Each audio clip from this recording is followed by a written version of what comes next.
made this mug. It's my first time using it. I hand built it. She's back in pottery, baby.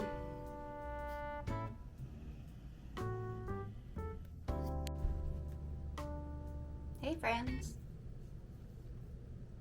It's October, and I have not done a reading wrap-up since June. So we're gonna speed round, rapid fire. Well, I'm not that rapid. Go through my Q3 reading for 2025. Wow, she's a corporate lady. So yeah, let's go through all the books I read in July, August, and September. Get caught up and talk about some good and bad books. Cheers. All right, starting in July, I read 10 books. 4 were audio and 6 were physical. First book I finished in July was House at the Bottom of the Lake by Josh Malerman. This came about because I got to go to an event where 2 Michigan authors were speaking, and Josh Malerman was one of them. The other was Bonnie Jo Campbell. So this was like right before the event, and I wanted to read something by him. He also wrote Bird Box. I think that's like his biggest claim to fame. Simon and I were going on a little road trip up north, and this book is only like 4 hours long on an audiobook. So I was like, let's do it. Let's do it in one trip. I gave it like 3 stars on Goodreads. I think it's more like 2.5. The story's kind of cool. Like there is a house at the bottom of the lake, and it's creepy. But the dialogue sucked.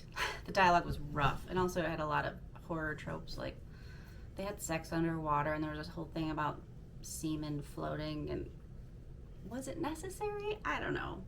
But it was a good spooky time. 2.5 to 3 stars. Next was All Fours by Miranda July. I read this for a book club at a local bookstore, Books and Mortar. I gave this 4 stars. When I finished it, I was like, I'm glad I read it. I don't know if I like it. And that stands. It just kind of had like some shock. It felt like it was shocking for shock value. But a lot of people at the book club said that it's very true to her in a lot of her work because she's made movies and stuff. And it sounds like exactly her thing. So like, cool. I don't know if I liked it. I'm really glad I read it because it was a very hot topic. I feel like everybody was talking about this book last year and earlier this year. So 4 stars, I guess, but I didn't like it. I think it was a decent book, like well done. I didn't love it though. Next, I read Private Rights by Julia Armfield. I actually listened to this one. Julia Armfield wrote Our Wives Under the Sea, which was top tier, wonderful, great. This one, I gave like 3 stars. It was a slow burn, and like she does like subtle, weird, horror, scary well, but this was like very subtle. It was set in like a not too distant future London where like it rains too much, everything floods.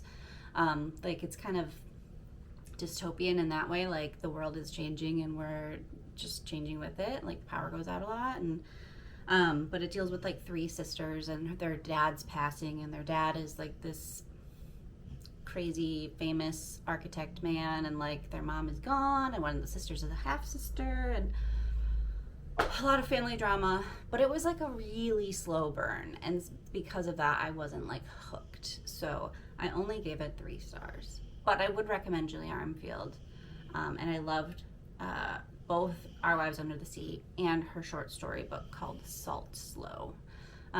Recommend those first before you dive into Private Rights, I think. Next, I read Nothing to See Here by Patrick Wilson. Next, I read Nothing to See Here by Kevin Wilson. This was actually a reread. I read it last year and it was a 5-star read. I reread it this year for Cellar Bird Books was doing a book club on it, and I was like, heck yeah, I love that book. I want to go talk about it. I even reread it before we went. 5 stars again. It's about little children, 2 little children. They're the kind of disowned kids of a southern politician. They burst into flames. They combust if they get overworked. Like if they get worked up. They're fine. They just are on fire. The politician's wife calls upon her friend from high school, or like boarding school they went to come and watch over the kids. And she's kind of the person who comes to watch the kids is kind of a underachiever. She's like living at home, works at a like grocery store, like loses her jobs often, like, and it's kind of her taking this parental figure role in these ragtag kids. And I really loved it, and I still do. I would recommend. That's the only book I've read by him. I really need to read more because it's a quick read. It's like a fast, easy thing to ingest, to digest, but I really like it. Oh, next. Old Fourth Wing by Rebecca Yarros. I didn't even star these because they're bad. But if you haven't heard, I have been buddy reading them with some friends, all of the Fourth Wing books. We don't meet to discuss, but we would read like in 100-page chunks-ish. And then we would text. And then we would read the next 100-ish pages, and then we would text. Highly recommend doing that. That's way fun. Overall, the entire series is incredibly violent and ridiculous and steamy and like all of the above. It's an entertaining time. I think I liked Fourth Wing the most out of all three. We'll get to that. But yeah, it is what it is. I wouldn't have read it on my own, but I'm glad I did. But it is, a dragon romantasy full of violence, so prep yourself. Okay, next I listened to Say You'll Remember Me by Abby Jimenez. Abby Jimenez is my top tier romance author. Nobody will live up to her. Emily Henry, who?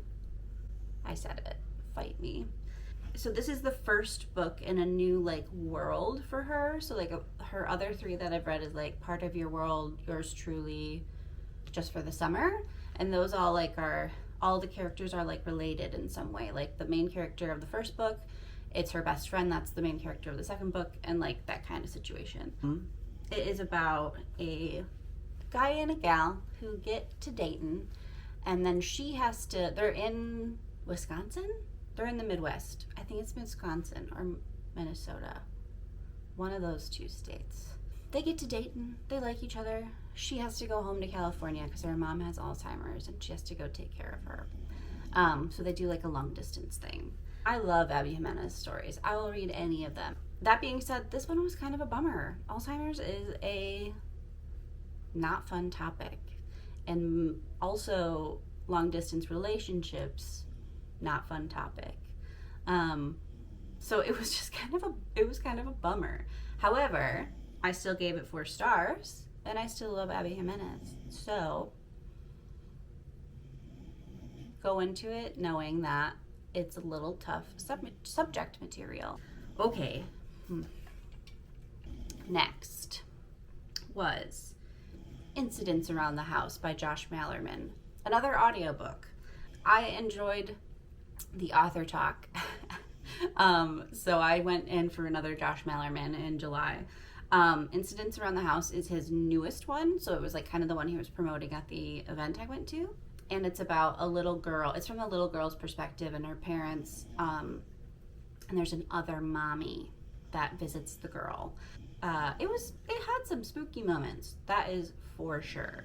For the audio version, I will preface it by saying it is from a little girl's perspective. The reader puts on a little girl affectation, which was a lot if you were listening to a lot of it at one time. I get why. It makes sense, but it was a little grating. Also, she called her dad Dado.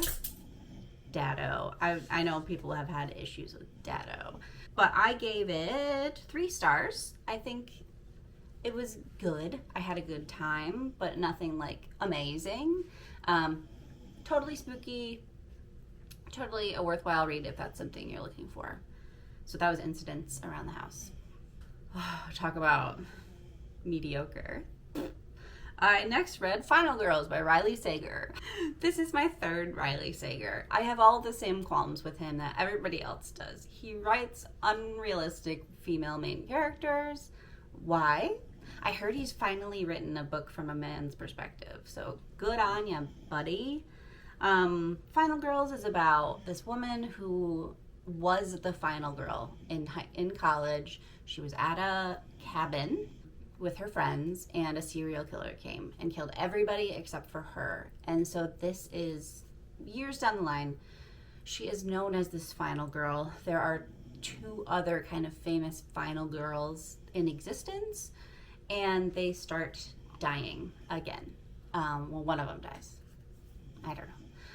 And so the two remaining meet up, and it's a very, unreliable narrator / do I trust this new person, and like, wow, lots going on.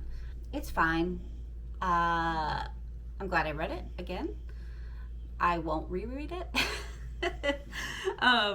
Riley Sager is Riley Sager. If you like him, you like him. If you don't, you don't. You should definitely give it a try.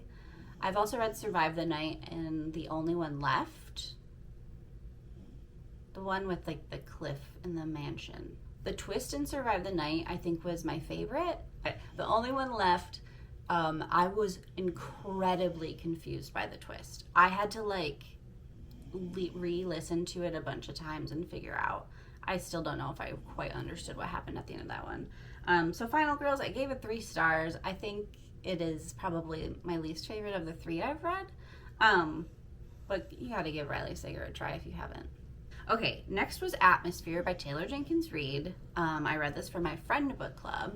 My personal first Taylor Jenkins Reid. This was lovely. I mean, it was great. It's not my like go-to type of book, but I'm glad we picked it for the book club. It's about a female who is in NASA in like the 80s. So, and she learns that she is lesbian, and it's that battle of trying to achieve her dream, keep this a secret because it is not acceptable in NASA at the time when she's in love with her coworker. It is on the edge of your seat. I stayed up till 12:30 or 1 on a school night finishing it, and I cried. So, like everyone else. It was great. I would recommend, totally. I gave it 4 stars. The book club loved it. You gotta read Atmosphere. And then the last book I read in July was The Factory by Hiroko Oyamada, translated by David Boyd. I gave this 3 stars. I have read another book by this same author. It has the same vibes as that. It is short, like 100 pages. However, it is a tough read. There's like no quotation. There is run-on sentences that last of 2 pages. It is like a very eerie, unsettling environment. This one is about a paper factory and like the people that work in the paper factory, and it's like it is a commentary on capitalism and like our society and our relationship with work and all that stuff. I can't tell you any more than that. The details. I gave it 3 stars. I'm glad I read it. It was tough though. I will say it was a tough read. I had a couple like shining moments that I really did love, but it was tough. So those were the 10 books I read in July. I will say I'm going to do highlights for each month. So my favorite 2 of July will be Say You'll Remember Me by Abby Jimenez and also Atmosphere by Taylor Jenkins Reid. Overall, a great reading month. Okay, let's move on to August. So August I read 7 books, 3 audio, 4 physical. Let's do it. First one I read was Genderqueer, a memoir by Maya Kobabe? Sorry, Maya. I'm really sorry. This is a graphic memoir. I read this just because it is like a staple LGBTQ plus piece of literature, and I loved it. It is just about this person's awakening sexuality and figuring out their sexuality, and like, do you ever quite figure it out? I don't know. Sometimes, maybe. I read it in one sitting. I'm really glad I read it, and I didn't give it any stars. I don't rate memoirs. I'm not going to rate your life. You get to rate your life, not me. So, Genderqueer was a good time. Next, I read The Compound by Aisling Rawle, Aisling Rawle. I read this physically, gave it 4 stars. Dude, this is dystopian Love Island. It is everything I wanted in a summer read. Oh, I was about it. It's like basically a Love Island situation, but like every contestant, the house is like not equipped. So like there's not food, there's not tables, there's not furniture, there's not sunscreen. Like it is a structure in the desert. And as a group and individually, you are presented with tasks to win items, to get a couch, to get food, to get sunscreen, to get a hairbrush. And then like as you go, they get better. So like to get a diamond bracelet, like so things you can take with you after the game. So you kind of like amass wealth if you make it far, and then you're also kind of famous. But it is like this dystopian world too. Like the world is not great once you get out, once you're back out. So I had a great time with this. I love Love Island. I know that's problematic, but I had a really good time with The Compound. I gave it 4 stars. I really enjoyed it. Okay, next I read Funny Weather, Art in an Emergency by Olivia Laing. This was a book club book for Books in Order. Olivia Laing is a famous journalist and writer in the UK, and they focus mostly on pop culture, art, music, all that jazz. And this was kind of like a best hits compilation of pieces she wrote for magazines and newspapers, and kind of like there's some conversations, you know, so it's a unique format for sure. She had like pieces about artists like Georgia O'Keeffe and a lot of other artists. Wow, it's the morning and I'm tired. But so like this, I would never pick this book up on my own. While I was reading it, I wasn't loving it, but then there were moments that like shone through and I really enjoyed. And then per usual, I went to book club and I loved it even more after that because a lot of people had a good time with it. Them talking about what they liked about it, I was like, oh yeah, that's great. And it's definitely, it like opened my eyes. I know nothing about art. I had to Google what Georgia O'Keeffe's artwork looked like. Like, I should probably know that by now. And there was a lot of good commentary about like the AIDS crisis and how art helped people through the AIDS crisis and like continued to tell stories of people who are no longer here because of that. And it felt like timely to read now in these unprecedented times, to think about art and how it is important to be in your life and like it helps you through a lot. Next, I listened to Shark Heart, a love story by Emily Habeck. Wow. I should do my homework before I start these. I loved this. I think I should have maybe perhaps read it instead of listened to it because there is a lot of unique formatting happening. A lot of it is written like a script, and it is, you know, and there's other interesting things that happen formatting wise. But this is also kind of like a dystopian alternative universe-ish where people can just mutate into animals, and this is normal. It's not great, but like people aren't surprised. So the main storyline is about a man and a woman, and the man is turning into a great white shark, and it is dealing with their like transition. It is totally non-linear. It jumps around in their relationship. The middle section is about her mom, which kind of threw me for a minute, but I was back with it by the time we got through it. It was unique. It was weird. It was beautiful. There were like some truly, truly beautiful lines in this book. I would highly recommend. I gave it 4 stars. I hope one day I will read it. I have a copy of it. I picked it up from the library when I was volunteering. It is so interesting and unique and weird, and heartbreaking and lovely and beautiful. So like, what's not to love? Next, I finished Iron Flame by Rebecca Yarros. Again, didn't rate it because it's fantasy, dragon land, heavily violent. I don't agree with a lot of the things that happen here. but a good time nonetheless. What happens in Iron Flame? Wow, they all just like really merged together because I read them all in a row. I think the first one was my favorite. Second favorite. We'll get to the third before the end of this story. Nothing more to say on the dragon book thing. Next, my first 5-star book for this video is Stoneyard Devotional by Charlotte Wood.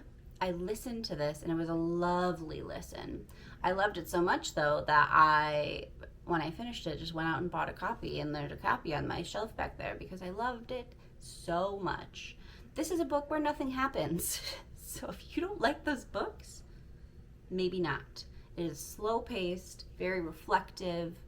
It is about a woman who, it's set in Australia. It is about a woman who is going through a divorce. She just went through a divorce. She just quit her career as an environmental activist. And she went home to bury her, was it to bury her parent? I think, to bury her mom. And when she goes home, she goes and stays at a convent. It's this convent, and they have this thing where they have like little cabins where you can go and stay in a retreat to kind of like unplug, have a quiet retreat. But then COVID happens and she never leaves. She is not a nun, but she works and lives there with the nuns and acts as one, really. But it was just really beautiful. It was reflective about her life and about her parents and like her relationship with her parents and her relationship with her job. And I've heard the author speak about 3 visitors. There's kind of 3 events throughout the book, so things happen. But I really, really loved it. It was a Booker Prize shortlist, I think, last year. This is a top tier book for me. I can understand why it is not for others, but wow, I really, really loved it. And I will like sing his praises forever. 5 stars. And then the last book of August was The Wedding People by Alison Espach. I listened to this. I also have a copy, but if I waited to read all the books I have a physical copy of, they'd be waiting a long time. The Wedding People was fun. I know a lot of people who absolutely loved this book. I gave it 4 stars. I had a great time learning about these people and this weird family. It's about a woman who is going through a divorce. Just the worst time of her life. She spends all her money on a penthouse room. Not penthouse. It's like the nicest room in this ocean view, beautiful hotel-ish thing. And her goal is to commit suicide that night in that beautiful room. But turns out, dun dun dun, the whole entire hotel, the rest of it, is a wedding.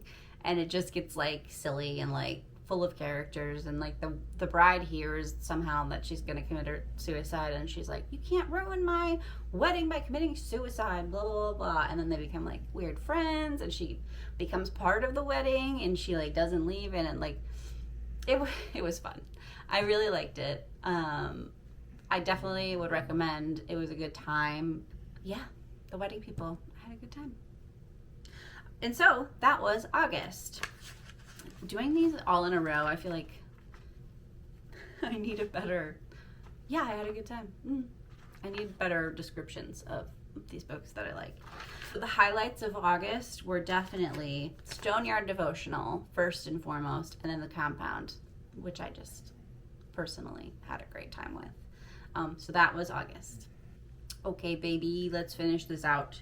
September. I read 9 books. 4 were audio, 5 are physical. Let's go. So, first book I finished in September was The Coin by Yasmin Sahir. I read this physically. This was a book club book for my friend book club. This was tough. It is short chapters, short little vignette chapters. This is a book about the unraveling of a woman. The slow but crazy unraveling of her brain. It is a Palestinian author, and the character is a Palestinian woman living in New York City. She's not very likable. That's part of why it's hard. She's not a likable person, but you get like all of it's just kind of almost stream of conscience. Stream of conscious, not conscience. so like even though she's unlikable, I like at least understood what was happening in her brain to make her unlikable. I liked it the most out of the book club, and I gave it 3 stars. But I'm glad I read it. So that was The Coin. Next was The Secret History by Donna Tartt. I listened to this book. It is long. This was a book club book for Celerbird Books for their new book club called Tome Readers. It's a book club for longer books. So this book, I listened, and it was like 26 hours long. Oh. So I would have never picked this up on my own again. It's like dark academia. It is very character driven. It follows this ragtag group of kids at this college in like the 80s, 90s who are in this Greek. Is it Greek? I have to Google this. It's not Latin. The Secret History. Oh, come on. They're classics students in Vermont in 1992. Yes, it is Greek. Wow, that took a lot of Googling. And it deals with the death of one of the members. So the first half is leading up to the death. The second half is post-death. Post-murder, I should say. I was so glad when the whole book wasn't pre-death, because I thought the whole book was going to be leading up to the death, and that would have been rough because it opens on the death and then it kind of backtracks.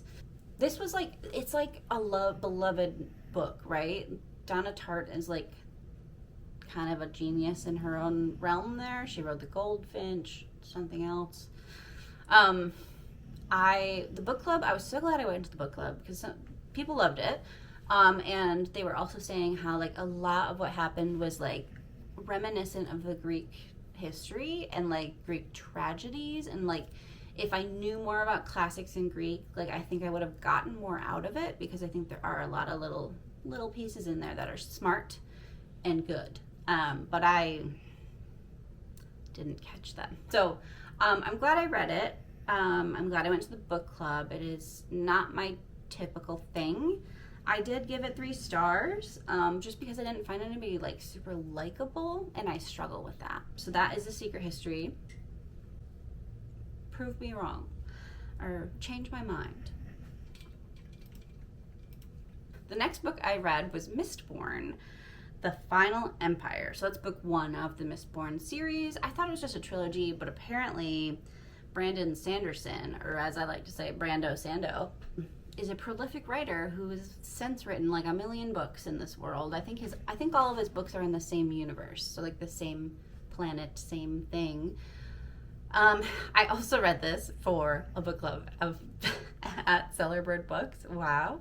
But I've been meaning to read this forever. I've heard it's like the fantasy you need to read. Side note, I read The Name of the Wind, which is a fantasy that everybody also loves, that was written around the same time in like the mid-2000s.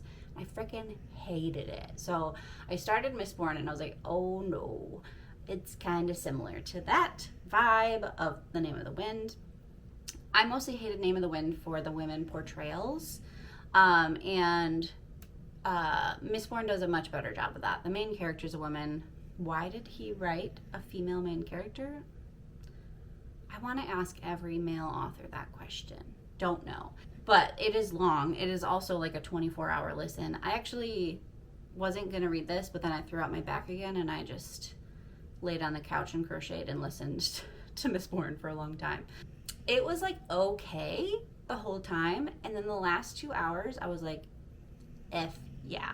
Wow. Great. And to the point where I was like, let's read the second one. And then I looked it up, and it's like a 30-hour audiobook. And I was like, okay, maybe not. Let's take a break. But overall, it was a cool world. It is a magic based on metals. So like you like eat a metal and then you can do something. And like every metal has its own power. So like I think it was tin makes you strong. One makes you like, you can repel, so you can like basically fly.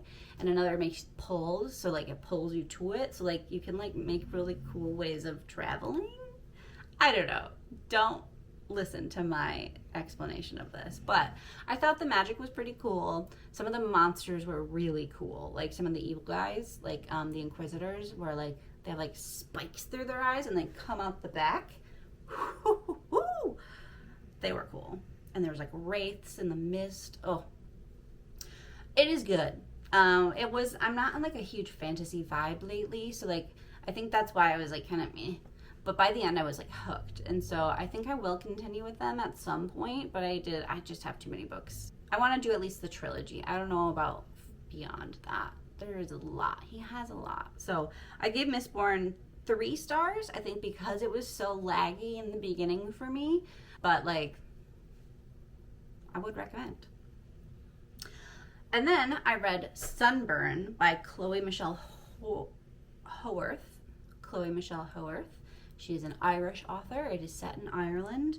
I was reading it very slowly, and I was like, why is it taking me so long to read this book? It's not that long. And it's because it's beautiful. I like just couldn't speed through it. I just wanted to like sit in it. I just kind of loved it. And it's just like a stream of conscious story from a teen woman's perspective in Ireland, in like rural Ireland. And I think it's like the 90s. She is finding out she is lesbian, and she basically has been, like, everybody knows she's supposed to marry the boy that lives next door, who is her best friend. And it is her like internal battle of like, I'm in love with this woman, this friend of mine. I'm like so obsessed with her. But wait, like I can't leave my comfy life and this expectation of me. And this guy is my best friend. Why can't I just love him? But like, oh my God, I'm absolutely in love with her. And it is like so back and forth. And I appreciated it because like I've been there. Like it felt like somebody looked into my brain and saw like how quickly you can be like, no this, but this, oh, but this, you know, and I loved it. And it was beautifully written. I underlined and noted so much. I just had a great time. And then at the end, there was like on the last page, it was like visit her website to see pictures of the landscape that's referenced. So I went to her website, and that was very helpful to see like what exactly the setting was, but also there was a playlist. I wish I had found it earlier. The playlist was full of like Lana Del Rey and like yearning music, and like it was so good. I really loved this book. Highly recommend. I gave it 4 stars. Next, I read House of Frank by Kay Sinclair. I have a copy of this. This is a cozy fantasy world. There's like cherubs and beasts and ghosts and all of these like creatures, you know, witches. Duh. This was rough for me. It fell a little flat. I think cozy also might not be my genre. I get a little like tired of it. But this one, it deals with grief. The main character is bringing her sister's ashes to the House of Frank. They have an arboretum where like when you plant their ashes, a magical tree grows from it, so they can like live on. But for some reason, the house is falling apart, and the main character is like worried about her magic, and like there's a lot going on. I liked the premise of it for sure, and the cover is so cute.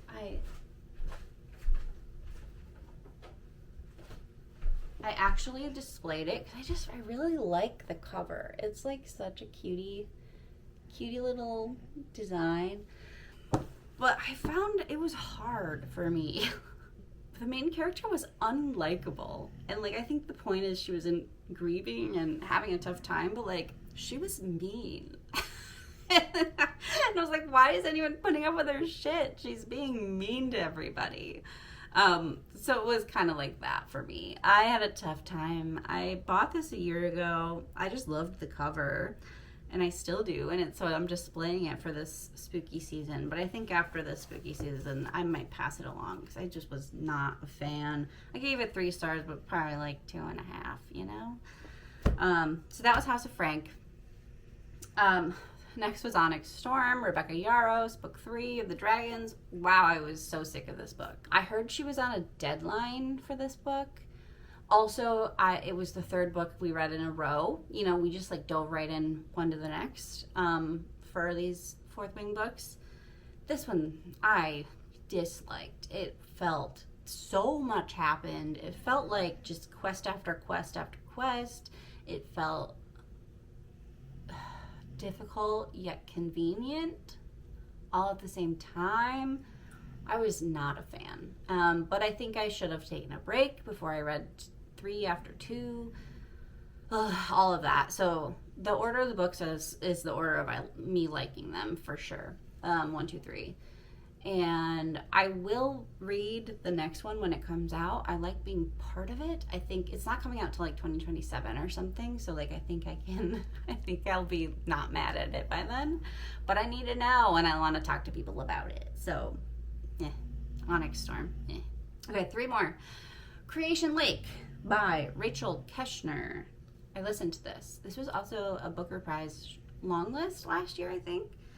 I struggled with this one. It was vignette chapters. It was a PI, private investigator woman who is in Europe because she failed a case in the US, so she can't work here anymore, and so she went to Europe and she's trying to like unveil this like anti-civilization movement. I just did not know what was going on ever. I was very confused, and there's lots of like philosophy from this movement that's interesting, but I was like, what is the point? The vibes were good, the understanding was bad for me. So I gave this 3 stars. I just didn't know what was going on. I was very confused. Does anyone know what happened? I don't. Anyway, that was Creation Lake. Okay, we're ending on high notes, all right? Okay. The next book I read was The Trees by Percival Everett. Oh, this got 5 stars. It's got 5 stars from me. This is a story, present day, of white people in the South, in Mississippi, start being murdered brutally. So, like, these murders happen. They're brutal. They're bloody. They're awful. Their balls are always torn or cut off. It's always men. It's almost always men. And at the scene of the crime is another body. Is usually a black man, a man of color, who looks very dead, aka has been dead a while. But this other body is always holding the balls and is always at the scene. And it keeps happening. It just keeps happening. The FBI gets involved.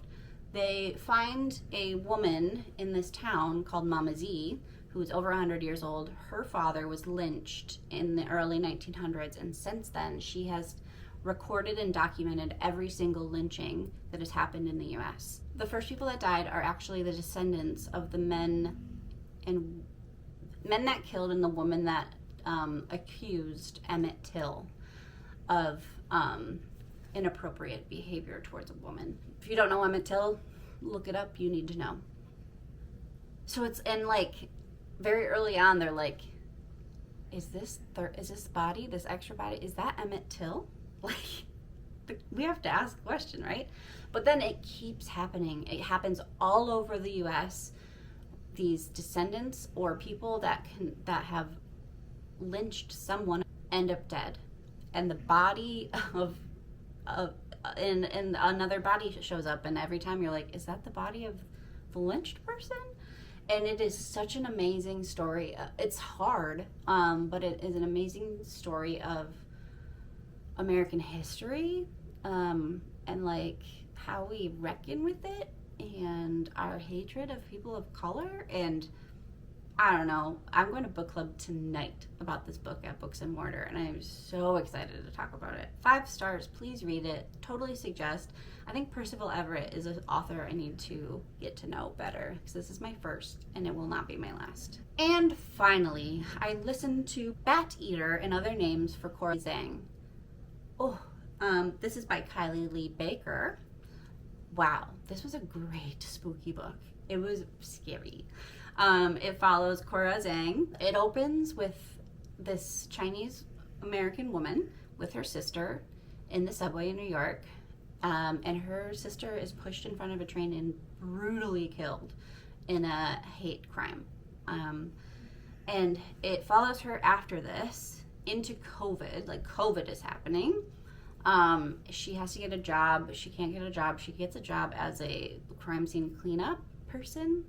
Ew.